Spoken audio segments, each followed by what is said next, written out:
শীতের হিমেল হাওয়া যেমন প্রশান্তি আনে, তেমনি এর আড়ালে ওত পেতে থাকে এক নীরব ঘাতক, ব্রেন স্ট্রোক। কুয়াশার চাদরে ঢাকা ভোরে যখন প্রকৃতি শান্ত, ঠিক তখনই শরীরের ভেতরে চলতে থাকে এক অস্থির লড়াই। চিকিৎসা বিজ্ঞান বলছে, বছরের অন্য সময়ের তুলনায় শীতকালে বেড়ে যায় স্ট্রোকের হার এবং মৃত্যু ঝুঁকি বহুগুণ। বিশেষ করে উচ্চ রক্তচাপ, ডায়াবেটিস বা হৃদরোগে আক্রান্তদের জন্য এই ঋতুটি হয়ে উঠতে পারে জীবন মরণের চ্যালেঞ্জ। বিশেষজ্ঞদের মতে এর পেছনে রয়েছে শরীরের জটিল কিছু অভ্যন্তরীণ পরিবর্তন।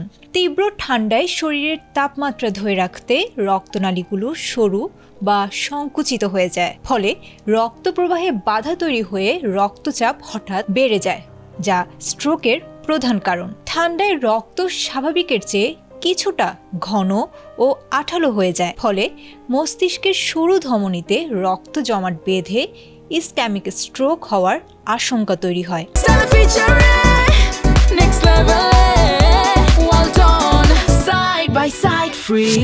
ঠান্ডার কারণে অনেক সময় শারীরিক পরিশ্রম ও ব্যায়াম কমে যায়। এতে রক্তে কোলেস্টেরল ও শর্করার মাত্রা বেড়ে গিয়ে স্ট্রোকের পথ সুগম করে। তৃষ্ণা কম পাওয়ায় পানি কম পান করা এবং শীতে মুখরোচক খাবারে লবণের বাড়তি ব্যবহার রক্তচাপকে অস্থিতিশীল করে তোলে। স্ট্রোকের ঝুঁকি কমাতে চিকিৎসকরা ফার্স্ট সূত্র মনে রাখার পরামর্শ দেন। যদি হঠাৎ মুখ একদিকে বেঁকে যায়, হাত অবশ লাগে, কথা জড়িয়ে যায়, তবে বুঝতে হবে দ্রুত হাসপাতালে যাওয়ার সময় হয়েছে।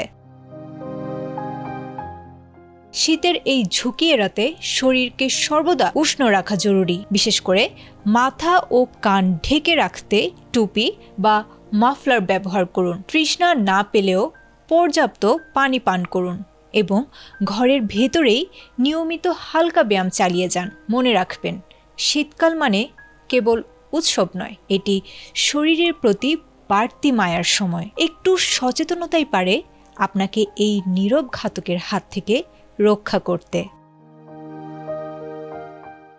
Desk report, ATN Bangla.